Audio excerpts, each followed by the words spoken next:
As servants of the light, paladins have existed throughout the entire cosmos, from the Draenei to humans to even the Natrazim. While different and diverse, they're all quite similar, focused on serving, helping, and fighting. There's something of a mix between a priest and a warrior, and while having the fate of a priest, they also possess the strength of a warrior. However, looking at all the major and important characters and the entire universe, who are the strongest paladins around? It is 2020 and we are still using giant, bulky and unpractical wallets. Luckily, the sponsor of this video, the Ridge wallet, is offering an excellent alternative. Light, sleek, industrial and simple in an aesthetic way, it can save you a lot of space in your pocket. Ridge wallet can hold up to 12 cards as well as cash, and it comes in over 30 colors and styles, including carbon fiber and burnt titanium. The team is so confident that they're offering a lifetime warranty and a test drive for 45 days, meaning if you don't absolutely love it, you can send it back. If you go to ridge.com/Doron, you can get 10% off as well as free worldwide shipping. Check out the link in the description below. Number 10. Arthas Menethil.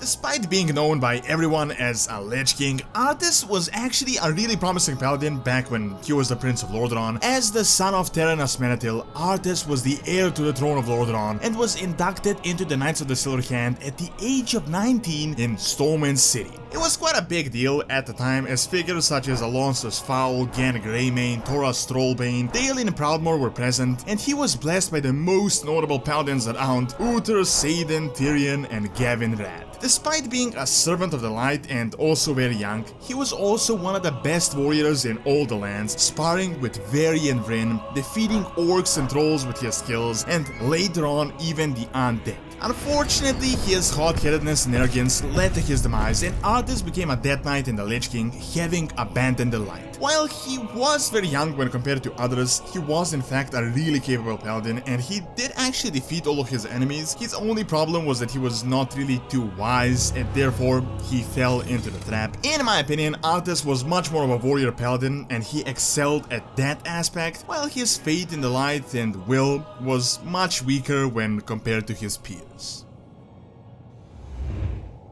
Number 9. Lady Liadrin. Originally, Lady Liadrin was a high priestess and really one of the rare servants of the light amongst the elves. As a priest, she participated in the battle against the Amani and the horrific fall of Quel'Thalas against the Undead Scourge. Due to the absolute slaughter of the elves, she became disillusioned with the light and in a way abandoned it. However, as Anaru was kidnapped by Kel'Thas and taken to Quel'Thalas, she created a brand new order of paladins, the Blood Knights, that siphoned the light by force from the Naru, which was quite unique and kinda foolish from this current perspective. However, a few years later, she redeemed herself and her people by reigniting the Sunwell and turning to the right side of the light. Subsequently, she turned her attention to the Scourge and ultimately the destruction of the Legion, playing a key role in the very recent process. As Liadrin was a part of Battle for Azeroth, she will no doubt also be relevant within the Shadowlands, as at the moment, Liadrin is one of the most notable paladins that we have, and one of the most important Horde Blood Elven paladins, or better yet, a Blood Knight. Number 8. Bolvar Fordragon. So, Bolvar was never really a highly accomplished paladin, but his will was something that very few on Azeroth ever possessed. Originally, Fordragon was a venerated paladin of the Alliance, and his most important role was as a ruler of Stormwind in the absence of Veri and Vryn. Then, his time to shine was during the battle against the Lich King, as at first he defended Stormwind from the Scourge surprise attack, and then he led the Northrend campaign, ultimately laying siege to the very gates of the Ice-Crown Citadel. Due to the betrayal of the Forsaken and the meddling of Verimatris, he fell and almost died, but was saved by Dragon's Flames. Then he was captured by the Lich King and tortured mercilessly. This is exactly why I'm placing him on this list, because he was never actually broken, despite being on the actual brink of death, and this was not your regular torture, as the Lich King, Arthas, definitely knew what weak points to push to get someone to submit. From that point forth, Bolvar would serve as the Lich King, and now will be a major player in the Shadowlands. Now, despite no crazy achievements as a paladin, his indomitable will is something very paladin-like, and also something only the strongest believers would be able to endure. Number 7. Alexandros Mograine. The Ashbringer. Alexandros is one of the most distinguished human paladins of all time. A veteran of the Orcish Wars, he acquired the famous blade by using an orb of an orc warlock. As a member of the Silver Hand, he was instrumental in the struggle against the Lich King and the defense of Lordaeron. He swore to defeat the undead and free his homeland, and was actually so successful in that resistance that he became a thorn in the side of Kel'Thuzad and the Dreadlords. So, in order to defeat him, because they couldn't do it in regular combat, the Nat regime corrupted his son Renaud. During a trap in Stratholme, Alexandros was completely surrounded by a massive group of undead, but standing alone, he managed to destroy every single one of them with the aid of the light, one after the other. Unfortunately, after he dropped his blade due to fatigue, he was stabbed in the back by his son, ultimately becoming a dead knight. His soul was subsequently freed when his son Tirion plunged the Ashbringer into his own chest, and currently, as far as we know, the spirit of Mograine is within Maldraxxus. Why that is a bit confusing at this point in time, and we will find out soon enough, but Alexandros no doubt is one of the greatest servants of the light that ever lived, a defender of Lordaeron, and an exceptional paladin. Number 6. Lothraxion. Really, the most unique paladin out there, as well as one of the most confusing ones. So, Lothraxion is a Dreadlord, a Natrazim, and was a member of the Legion that hunted down creatures of the Void. As he was defeated by the Void Locust Walker and spared, he saw a new purpose and joined the Grand Army of the Light led by Xe'ra, and was completely changed, having been almost entirely infused by the new light energy. Now he is a high commander of the army, and he is powerful, not just because he is as close to the light source as you can get, but because he is also an ancient Natrazim, and they are one of the most devious and powerful beings in the universe. He helped us defeat Sargeras, and honestly, everyone was shocked that the Dreadlord could become a paladin and a servant of the light. However, now with the new Shadowlands spoiler lore, it might turn out that he never served the Legion nor the light, and that he is working for someone entirely different, and that it was all a ruse, although none of this is actually confirmed at this point in time. Despite all of that, a paladin, Natrazim, high commander of the Grand Army of the Light, can't be anything other than just straight out powerful. Number 5. Marad. Despite not being among the first on the list, Marad is actually one of the most powerful paladins in the universe, if not for anything but his age. We don't know exactly how old Marad is, but must be thousands of years old, and by that fact alone he is a lot more experienced than the humans, having been a servant of the light for many millennia. We know that he fought the Legion on many occasions in the past, and that he also battled the Orcs and Draenor, but in that defense he failed due to his thirst for vengeance. From that point forward, he has searched for a way to make up for that, being quite aggressive for a Draenei, preferring offense to meditation. He participated in the Northern Campaign and was an instructor of the light for the Alliance races on Azeroth, bringing much greater clarity. Ultimately, he confusingly died in the alternate universe in the new battle for Shatterat, as he was killed by Blackhand while protecting Yrel. Despite his tragic death, he did ultimately redeem himself, losing his life as a servant of the light and a protector of his people. Number 4. Yrel.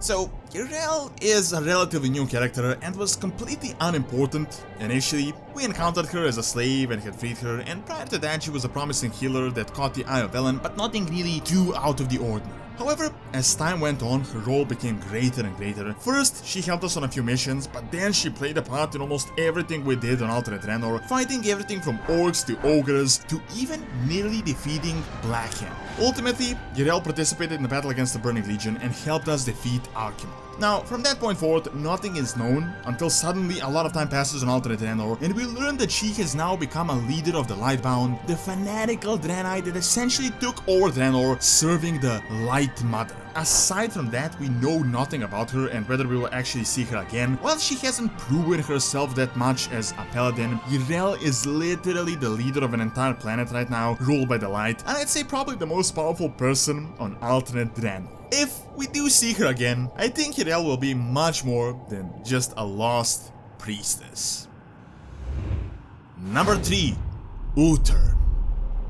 When you think of a paladin, you really think of Uther the Lightbringer. He was a dedicated follower from his youth, as well as an accomplished knight. During the Orcish War, as the priests realized that fate is not enough, the Order of Paladins was formed, combining martial prowess as well as the belief in the light. The first Order of the Silver Hand was created, and Uther was one of the 5 founding paladins, as well as their leader later on. Uther played a key role in the Orcish invasion, and even the greatest knights were in awe of him and his ability to smash orcs and heal fallen allies at the same time, earning his title, the Lightbringer. As the war concluded, the Order spread and more paladins were trained and added, but really, Uther was a pioneer of the class on Azeroth. As the Scourge invasion began, he was the first on the front line, seeking the plague and defending against the undead, defending Lordaeron, but ultimately, he fell against his former student, Arthas. A portion of his soul was taken by Frostmourne, while the other was sent to Bastion, and he became a Kyrian that will play a key role in the Shadowlands. Uther is one of the most dedicated paladins to have ever lived, with an unshakable belief in the light, and through that dedication and skills, he has without a doubt proven that. Number 2. Tirion Fordring. The High Lord, or better known as the guy that defeated the Lich King. Originally, Tirion was a skilled warrior and was knighted at a very young age of 18, while at the same time being a follower of the light. Due to his skill, he was chosen as one of the 5 original Paladins of the Silver Hand, and he played a crucial role in the Second War. Subsequently, he was Lord of Merdenhold Keep until he stood up for the Orc Ygritte and was thus exiled. Now, he reappeared following the death of his son with the formation of the Argent Crusade, essentially reforming the old Silver Hand. Then, he led the offensive into Northrend against the Scourge, and his role was instrumental. Without him, it is highly likely that we would have actually lost. Despite being crucial in the minor campaigns, he actually participated in the battle against Arthas when he, with the Ashbringer, defeated the Lich King and saved us all. With that done, Tirion returned to the Plaguelands to fight the remnants of the Scourge, but peace was quite short-lived as the Burning Legion invaded only a few years later. He once again led the Argent Crusade, but this time, he failed. He resisted the giant Croesus and even survived, but ultimately the light could not save him from the terrible torture he would receive. While Tirion Fordring was an exceptional warrior and a paladin, the reason I'm placing him second is due to his dedication to the light. He was 100% devoted, and it had saved him on many occasions. Despite dying in the battle against the Legion, he endured such insane damage that only his fate could allow, and literally no one else would be able to accomplish such a feat. And lastly, number 1, Turalyon. Turalyon is like the uber paladin, and I'd really say the most accomplished one ever. Originally, he was nothing too different from Uther or Tirion. Turalyon was amongst the first 5 paladins of the Silver Hand, and was actually a priest before he turned into a paladin. Turalyon played an insanely important role in the Orcish War, and is one of the reasons the humans even managed to win, as after the death of Ended Lothar, he rallied the Alliance armies against the Orcs. Then, he led the Sons of Lothar to put an end to the Horde on Draenor, and when the planet was destroyed, he was seemingly lost forever. Following his disappearance, he encountered the Narok Xe'ra and became a member of the Army of the Light, ultimately becoming a commander of the said army and a leader. Now, as time worked differently in the alternate reality, he spent millennia fighting the Legion and serving the Light, and despite not being too different in terms of age when compared to Uther, for example, Turalyon has thousands of years of experience, and he has worked with the Light closer than almost anyone else. Recently, he returned, helped us defeat Sargeras and conquer Argus, and he also rejoined the Alliance once again, becoming a champion of it. Turalyon is the hero of the Alliance, a living legend, and I'd say the most important paladin currently active. As opposed to others, he leads the Army of the Light and is as close to the source as you can get, having a much deeper understanding than what, for example, the humans back on Azeroth had. Because of this, I'd say Turalyon is the most powerful paladin that we know.